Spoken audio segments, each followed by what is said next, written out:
Y ahora sí, hablaremos de Aristócles. Aristócles fue el verdadero nombre de aquel que todos conocemos por el sobrenombre Platón, un hombre de grandes omóplatos, de grandes espaldas.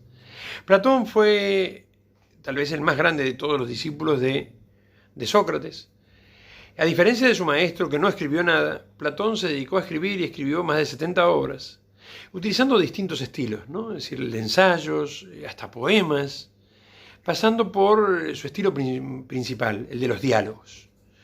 Los diálogos platónicos son múltiples y hay diálogos de la juventud, diálogos de la madurez y diálogos de la vejez. Uno de los diálogos de la juventud es el que citamos en el video anterior, la Apología de Sócrates. Allí es como que habla más su maestro que él, era joven cuando lo escribió. A medida que vamos avanzando, y es todo un trabajo para los filólogos analizar esto, vamos viendo que siempre el protagonista es Sócrates, y es un estilo también literario el de hablar no en nombre propio, sino en esa tercera persona, y es un homenaje a su maestro, pero cada vez las ideas que vamos viendo son más de Platón que de su maestro Sócrates. Platón, decía, es un gran sistematizador, pero siempre con un sistema abierto que no cierra. Platón es un gran buscador de la verdad. Por eso alguno podría pensar que en algunas cosas se contradice, y no es contradicciones, es buscar por un lado, buscar por el otro. Nosotros tenemos el desafío de, para un curso de introducción, que no es de filosofía antigua, sintetizar en 1 o 2 videos, seguramente van a ser 2, el pensamiento de Platón. Vamos a seguir a Rafael Gambra, es decir, que yo utilizo como bibliografía en algunos de los cursos, aunque sea un autor que ha resumido todo mucho, pero bueno, es decir, es un interesante instrumento para aproximarnos.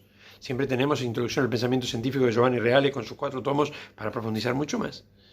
Y vamos siguiendo a Gambra a aprovechar o acercarnos a Platón a través de 2 relatos. El primero, el que vamos a trabajar hoy, el de la alegoría de la caverna. Tal vez el más conocido y la página, a mi gusto, más bella de toda la historia del pensamiento. Voy primero a contarles brevemente el relato y luego vamos a tratar de interpretarlo. Hay un grupo de hombres sentados en el fondo de una caverna, encadenados, con grilletes detrás de sus espaldas y con atado el cuello a un palo que hay detrás, sentados de tal manera que es imposible mirar hacia atrás. Esos hombres miran hacia una pared del fondo y lo único que ven toda su vida es lo que pasa por esa pared. Ellos piensan que es la realidad. Pero dice Platón, un día uno de esos hombres es liberado. No dice que se libera, no rompe las cadenas, sino que es liberado. Y es interesantísimo porque plantea cómo de alguna manera al principio de la historia de la filosofía, para Platón, hay algo superior, que lo libera. Es liberado y entonces lo primero que hace es mirar hacia atrás, ¿no? Y al darse cuenta y mirar hacia atrás, empieza a darse cuenta de que está en el fondo de una caverna y empieza a ascender. Sus compañeros siguen esclavos mirando la pared del fondo. Este hombre empieza a salir y cuando empieza a ascender llega a una pared, la trepa y detrás de la pared ve que hay seres, no dice quiénes son esos seres, que portan estatuas sobre sus cabezas.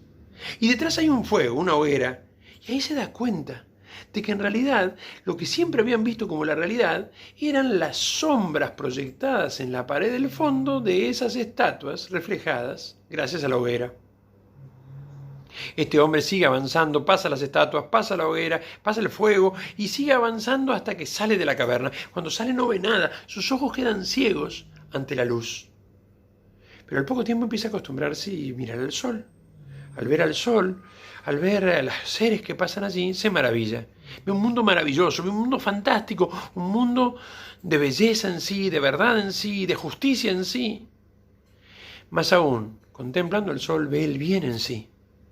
Ya no quiere volver. Alcanza la felicidad y, sin embargo, decide volver al fondo de la caverna.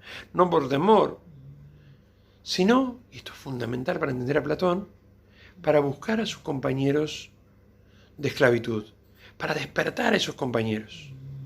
Desciende nuevamente y empieza a decirles, miren, hay un mundo más allá de los bienes materiales, más allá del consumo, más allá del estatus, más allá del club, del auto, de la casa, de la plata que tengo, más allá de la ropa que he visto, más allá de las redes sociales. Hay un mundo de perfección, de verdad, de justicia, de bien. Lo tratan como un loco. Sigue insistiendo. Lo siguen tratando como un loco. Sigue insistiendo y finalmente lo matan. En el libro 7 de la República, donde está este relato de Platón, no se nos dice que lo matan. Sin embargo, cualquiera de aquellos que lo leía o lo escuchaba a Platón sabía que en el fondo Lo que nos estaba haciendo Platón en primer lugar es haciendo un homenaje a su maestro Sócrates. Sócrates era como ese filósofo que volvió a liberar a los jóvenes de Atenas y terminaron condenándolo a muerte. Pero la alegoría de la caverna tiene también interpretaciones varias. La primera es un homenaje sin duda a su maestro. La segunda es más bien metafísica. Nos habla de dos mundos. El mundo de dentro de la caverna, el mundo sensible que captamos a través de los sentidos, que es el mundo de los esclavos que observan sombras. Es también el mundo del devenir de Heráclito. Nos habla del topos uranos, mundo celestial o mundo inteligible, que es el mundo de las ideas. Pero cuidado, las ideas no son ideas, pensamientos. La palabra ideas nos puede confundir. La palabra ideas viene de la palabra griega eidos, que se puede traducir en castellano por ideas, pero también por esencias. Es el mundo de las esencias, el bien en sí, la verdad en sí, la belleza en sí. Eso es lo que hay en el mundo de las ideas. El filósofo es el esclavo liberado que pasa del mundo sensible en una segunda navegación, dirá Platón, es decir, gracias a los remos, gracias a la fuerza de su razón, hacia el mundo de las ideas. Y puede observar este mundo inteligible, que es el real. Por eso Platón nunca quiere llamarlo idealista, sino hiperrealista.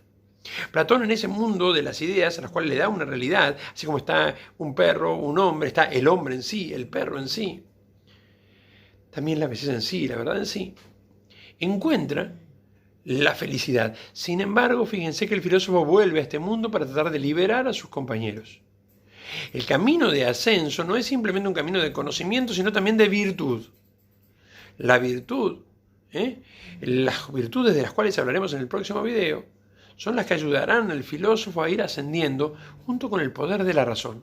Indudablemente para Platón el camino es para unos pocos, aquellos que tienen la capacidad de pensar. Quien no sepa aritmética no pase por esta puerta, ¿no? Es decir, no decía la Academia de Platón.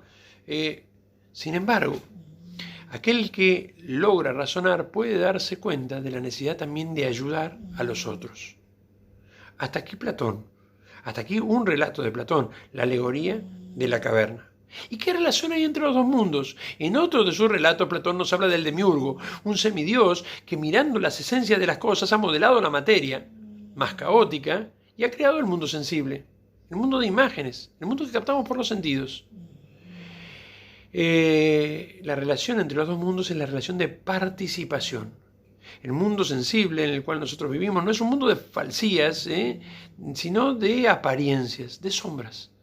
Tiene la riqueza de ser sombras de una realidad. ¿Cuándo empiezan los problemas? Cuando yo creo que lo superficial es lo profundo, cuando creo que lo accidental es lo sustancial, cuando creo que lo que veo, que la ropa que tengo, que las cosas materiales son mi propia identidad.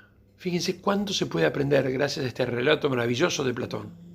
Cuán importante es tenerlo presente hoy, en estos tiempos tan oscuros y complicados, con este virus que nos rodea, para entender que más allá de las cosas superficiales hay un mundo mucho más rico y más profundo, y que hace falta viajar hacia el interior para encontrar esa verdad. Porque en el fondo el viaje del filósofo no es un viaje hacia afuera, sino un viaje hacia el interior, para encontrar el sentido más profundo de la propia existencia y de la realidad.